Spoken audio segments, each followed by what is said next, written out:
As a beginner, it can be tough to learn about fishing just because there are so many lures out there. In this video, I will categorize and break down the most common types of lures, show what they look like, how they move, and when you use them. For each type, I have linked my personal favorite or a very well-known one so that you can check them out. Hope you enjoy and tight lines. To start out, I like to have two broad categories of lures. The first one is hard lures, shown on the top here. Hard lures are of course made from hard material like plastic or metal or wood. They typically make a lot of noise when you retrieve them, and they are great to find active fish. Soft lures, which are shown on the bottom, are soft. They're generally more lifelike imitations, and they're good for fishing close to the bottom and to really imitate stuff like worms, fish, or crawfish. The first group of lures we'll talk about are spinners. All spinners have a spinning blade that rotates somehow as they are retrieved through the water. Inline spinners have a blade that spins around the body. Tail spinners have the blade in the back, and spinner baits have the spinner on an arm. Inline spinners are the most common type and is probably my favorite type of beginner lure. You just cast them out and retrieve them. They're great at finding active fish, work year round, and are relatively cheap. Tail spinners are better if the water is deeper and you want to target fish closer to the bottom. Spinner baits are kind of a hybrid soft and hard lure that are better at targeting fish close to vegetation. Spinners catch all species, but I would say that inline spinners are the best for trout, tail spinners are best for perch, and spinner baits are best for pike and bass. The next lure category we'll talk about are spoons. Spoons are typically metal lures. They're fairly simple and another great beginner bait. As you reel them in, they twist and swim kind of like a little fish. They come in all shapes and sizes and colors, depending on what type of fish you're targeting. A more narrow body, like this Abu Garcia Toby, has a more tight swimming motion around its own axle and sinks a little faster and casts a little farther. A more flat profile, like this Abu Garcia Lillöringen, typically has a wider motion with more flash. My rule of thumb is that if I'm fishing high in the water column and I don't want to snag, I use a flat lure. If I need to cast farther or fish deeper, I use a slim spoon. And just like spinners, spoons are great for almost all species.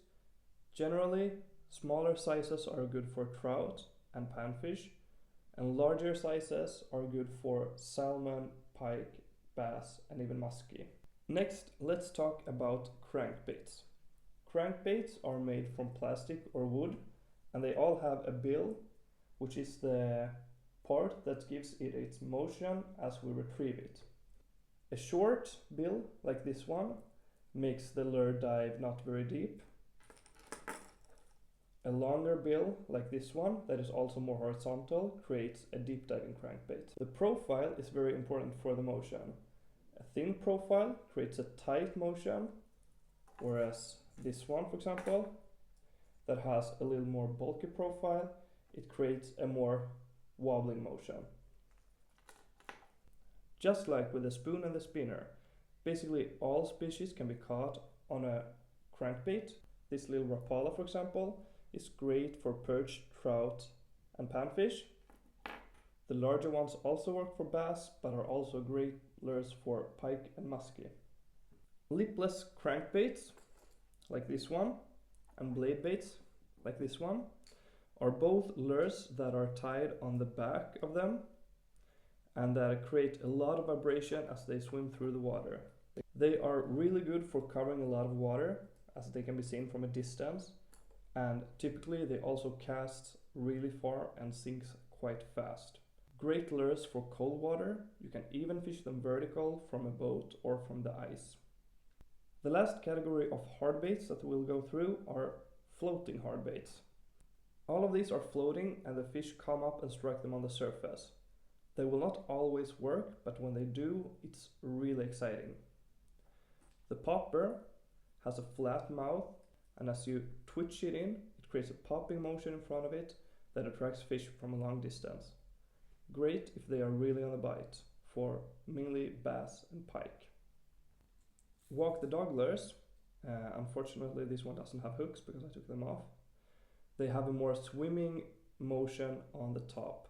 They are a little bit more subtle than the popper, but also a little bit harder to use. The frog is pretty self-explanatory. It imitates a frog swimming on the surface, which both bass and pike and muskie really like.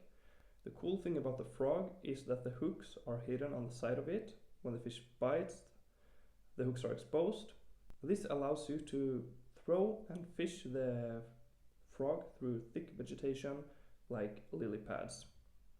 Let's talk soft lures. And we'll start out with the lures that imitate fish.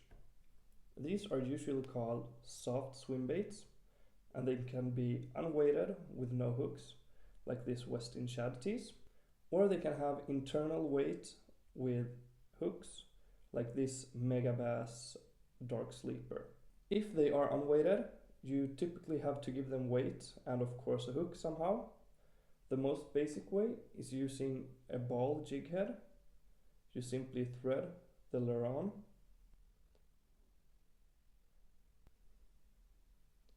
and then it's ready to fish.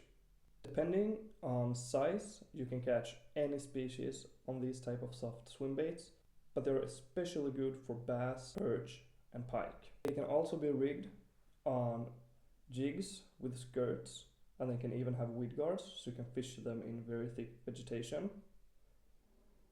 Or you can rig them on shatter baits, which have a blade in front that will give them a lot of vibration as you retrieve them through the water.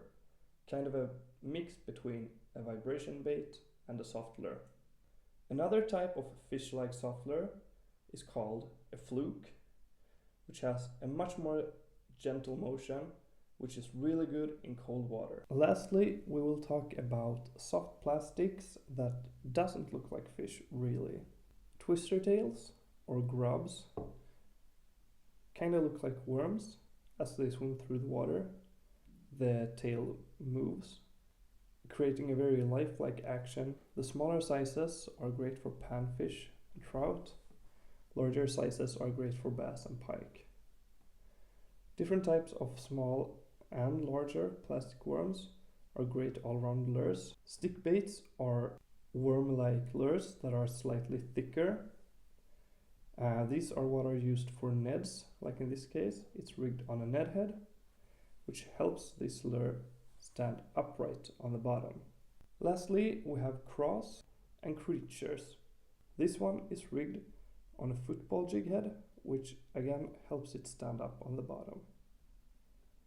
I hope this was helpful to understand some of the main categories of lures that are out there. Ask any questions in the comments below, and if you found this helpful, then please consider subscribing. Tight lines.